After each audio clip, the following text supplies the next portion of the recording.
Hey there guys, how's it going? Reaper here, and in today's video I'm going to be taking a butchers at Tiger Knight, which is a very interesting multiplayer hack and slash game which is set during the 2nd century Chinese history, which is called the Three Kingdoms period. If you've ever seen the John Woo film Red Cliff, which you should because it's fucking awesome, it's set during that period of history. So basically China is there's a civil war brewing between three kingdoms, and the game is set during that period, which is a really interesting concept actually. I haven't really seen many popular Western games, I'm certainly not aware of any that are set during this period of history, so it makes it quite a nice little change.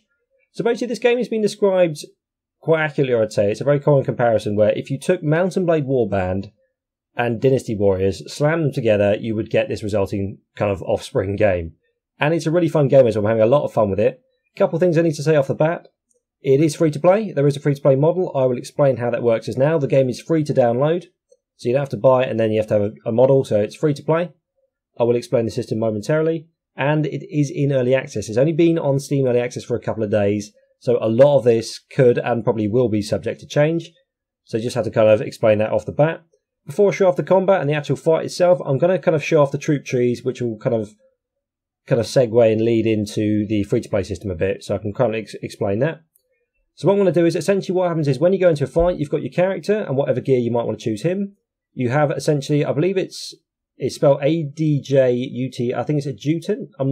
Forgive me if I'm mispronouncing that. Essentially, you think of it as an NPC captain. You can customize him a bit and he can kind of buff your troops in certain ways, and some that you unlock can work well with certain troop types. So you pick one of them to go with you, and you pick one unit of NPC warriors to come in with you who aren't going to be as powerful as you, but they're going to be kind of your fighting force.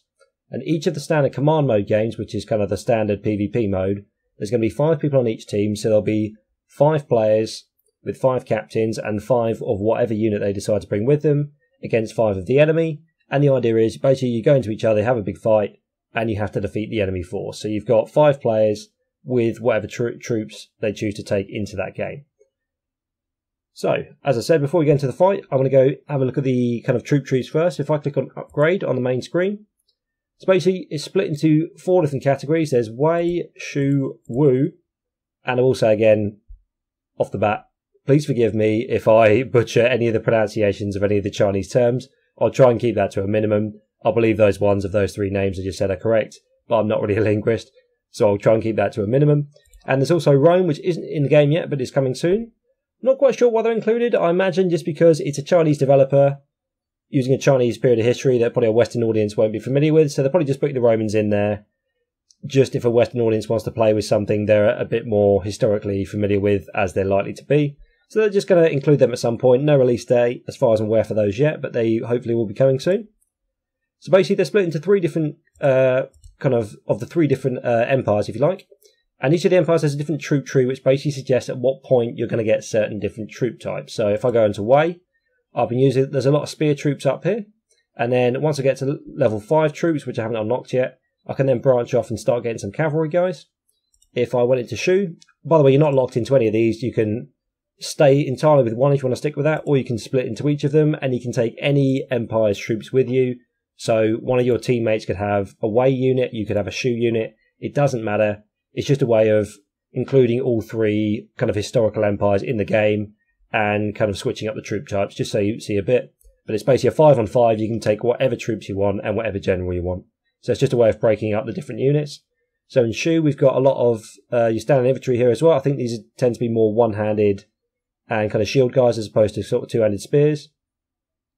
So I haven't really unlocked these yet. And you can break off a little bit early on at rank 4. We can break off into what these are horse archers, judging by the little symbol in the top right. So we've got infantry here, slightly differently equipped to the Wei units, and you get horse archers instead of heavy cavalry. And Wu, very early on, we can break off into archer units. A lot of lock stuff here. I don't know if this just hasn't been released yet, but kind of just a different way of breaking up all the different troop types. So basically, you can upgrade these as well. So for example, I'm currently using long spear sergeants because I haven't unlocked these yet. So I'm on long spear sergeants. If I click onto here, essentially when you unlock these troops, there's also a bunch of upgrades you get for each of the troops. And the idea is once you've got to the point you've upgraded everything, you can then unlock the next level, and then you'll kind of upgrade them slowly as you go. So for example, long spear sergeant, these are going to create my garrison spears. So if I go to the main page, I can pick which unit I want to take in with me. So I'm going to take the garrison spears, my next one, and that's going to kind of allow me to explain the upgrade system. So these are my garrison spears. What I'm going to do now is, on the left-hand side here, you've got XP, Prestige, and that's just a totaling it there. XP is unique to each of your troops. So if I go on to Militia Corporal, I've got 160 XP because I've used these Militia Corporal in a certain number of games and I've spent money upgrading them. If I go to Shu, the Civil Corps Corporal, I've got 650 XP because that's all I've done with them so far. And if I go into Wu, my Archer Sergeants have 2,691, but my Militia Corporal will only have 658. So the XP is unique to each set of units you get. So you can't just carry over XP from your previous unit or from a different empire. So I've got my Long Spear Sergeant. I've built up a bit of XP, played a few games. I've got 1,910 XP. So what I can do, I can spend a little bit and unlock the, whatever the, I said I'm not going to use the pronunciation. That equipment there is going to give my guys a bit more defense. So I'm going to unlock this with XP. Once you've unlocked it with XP, that gives you access to it. And basically, because it's a piece of equipment, I can then buy it for 900 coppers, which is the standard free-to-play currency. You get stupid amounts of this.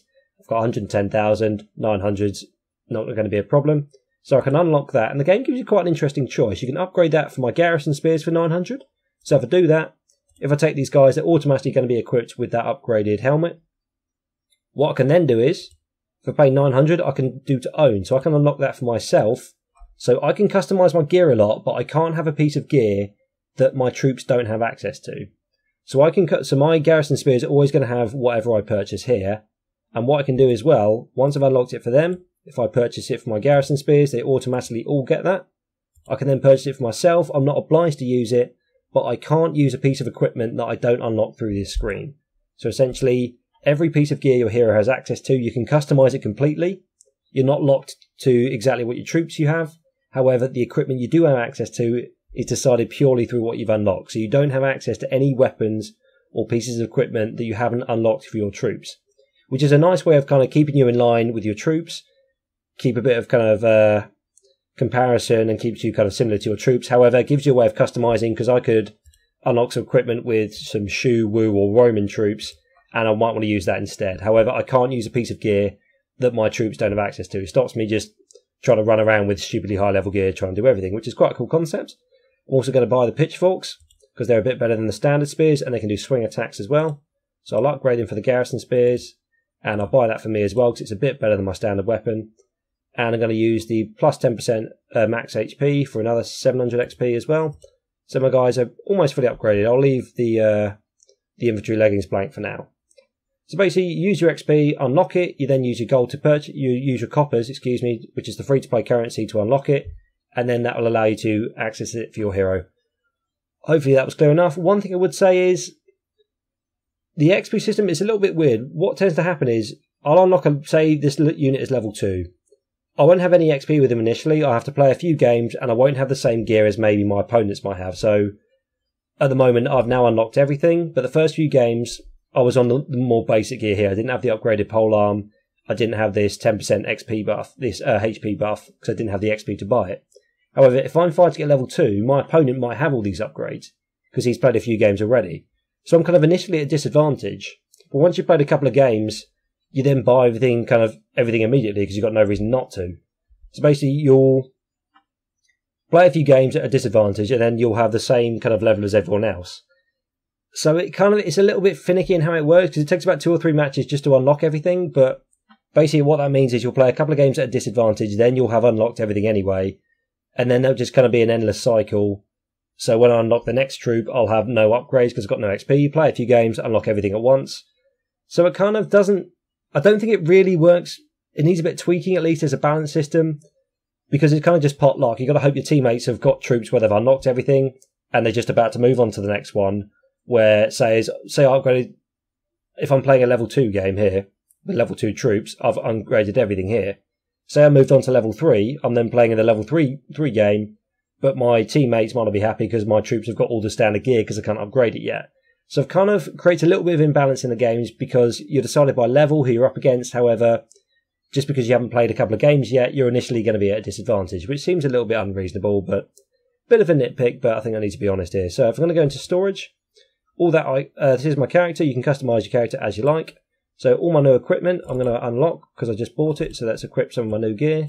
And if I go into weapon, I'm going to equip my new pitchfork as opposed to my old spear. So let's get rid of the spear. As you customise gear as you like, any gear you've unlocked you can equip as you like. So you've got 4 weapon slots. So we can actually get rid of that. So I've got some javelins. I want to equip that. So I've got a pitchfork, javelins, and I've unlocked a bow in the different weapon tree. So I can actually give my guy a bow. So my troops don't have bows, but because I've unlocked it with a different troop, I can give my guy some bows and arrows, as well as some javelins. And the pitchfork's going to be his main weapon. And again, all the armour here that I've given, I can do that.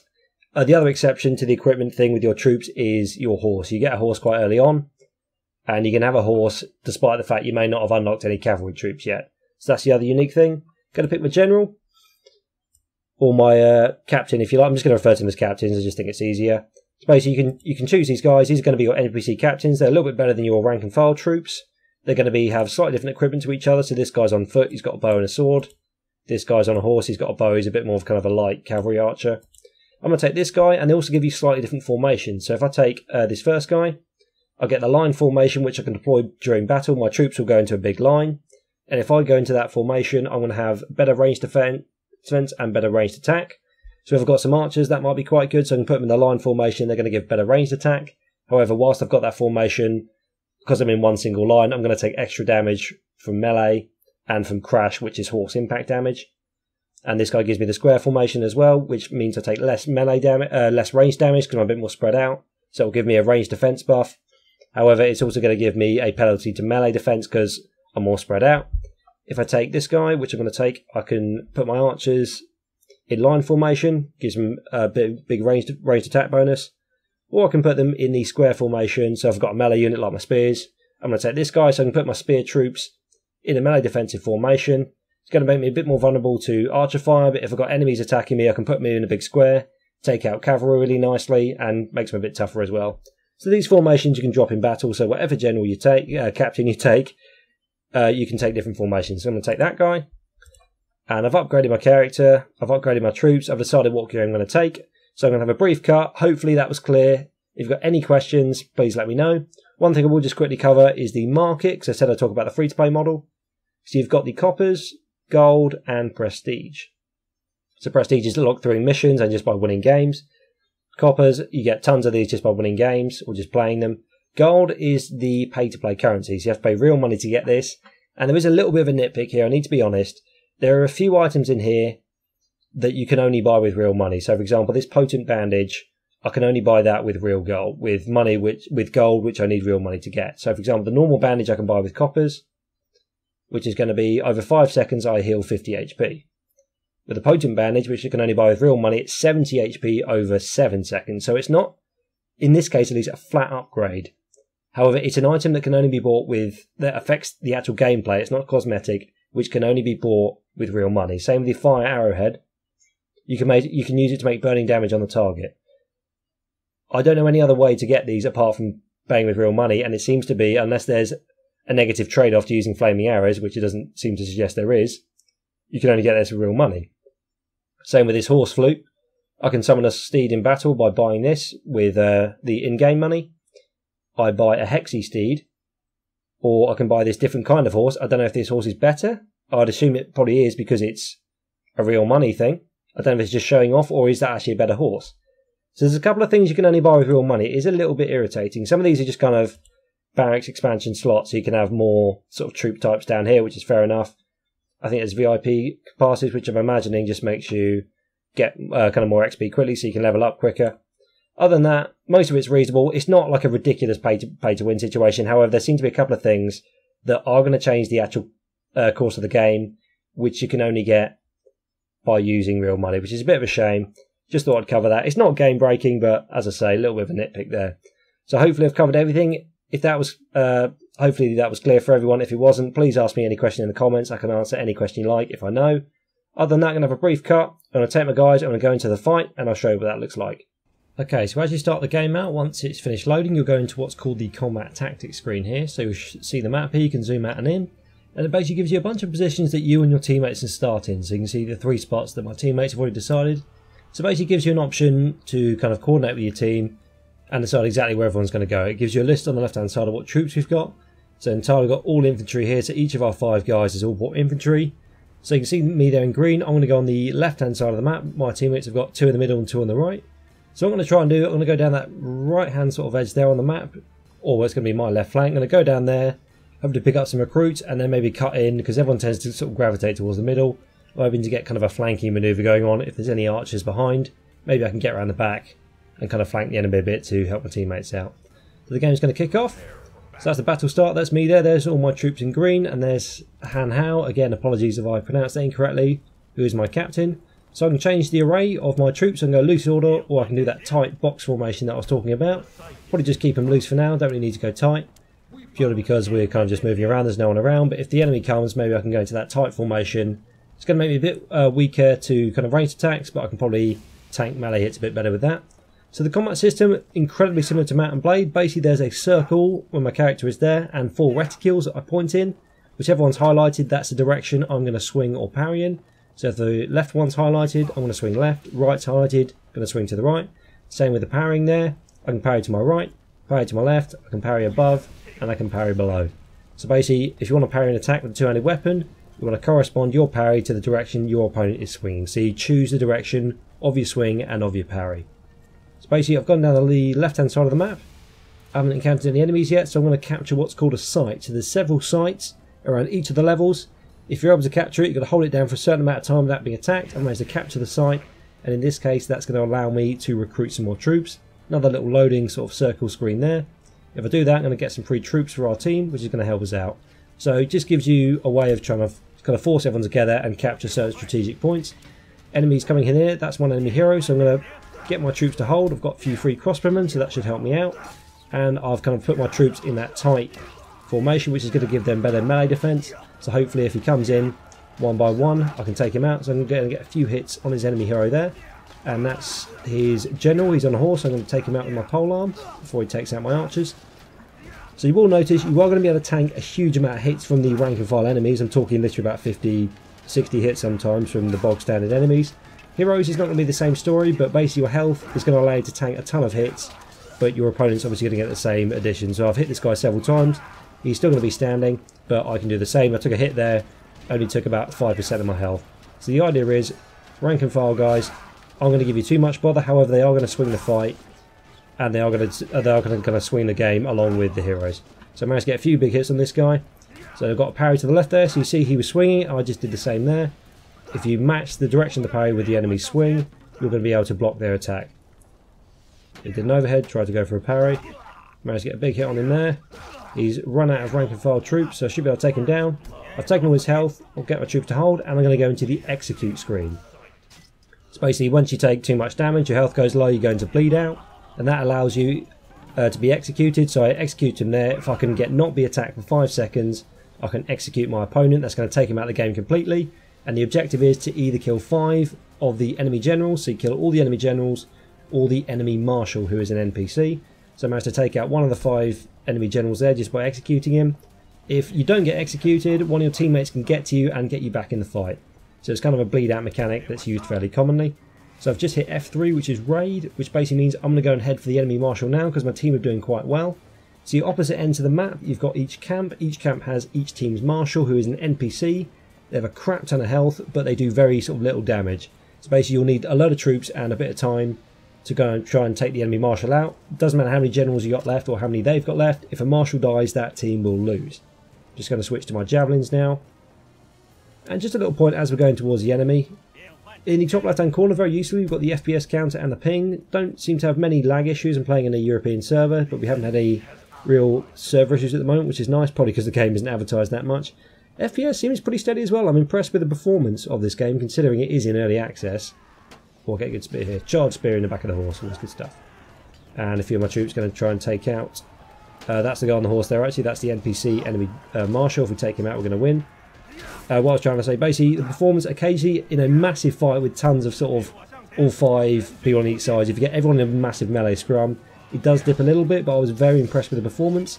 What I'll do is I'll post my PC specs in the description of the video so you can see what sort of rig I'm running. That's one of the enemy what do we call it? What's the word I'm looking for? One of the enemy generals, excuse me. So they're trying to take me out. Managed to parry a few of his attacks, took a few hits. My troops can probably finish him off. But the game does seem to perform pretty well. Not had any major issues. I'll post my specs in the description. I've got a fairly high-end spec, by no means top-end, but it's only about a year old and it's a pretty decent system. So you can compare what sort of performance you'd like to get on this. But I've had a few rare frame dips, considering we've had quite a few big fights already with a lot of people going on. And it seems to have held up pretty well. I haven't seen it dip below 60. I haven't really been paying attention to it because I've got to do the recording and the voiceover. But you can keep an eye on that and you can work out maybe what sort of performance you're going to get on your own system. And we've managed to take down the enemy marshal there. A lot of health, but we had all our heroes and a bunch of guys, so we managed to take him out. And in that case, that managed to win us the game. So that's just a quick sort of standard 5-on-5 game. Hopefully that explains everything, and hopefully I've made everything as clear as I can. If you have any more questions, please let me know. I really think you should pick this game up. It's free to try. If you don't end up liking it, you've got nothing to lose. But this is a really fun game. It slipped under the radar a bit, and I think the devs have done a really good job making a very stable, especially for an early access game for everyone to play. And if you like Mount & Blade, I think you'll like this. And I really like the setting as well. Beautiful music. I will just add that as a last little point. As I say, any questions, please leave them down in the comments. I'll do my best. Other than that, thank you very much indeed for watching. Hit that like or subscribe button if you enjoyed the video. And I'll see you next time. Cheers.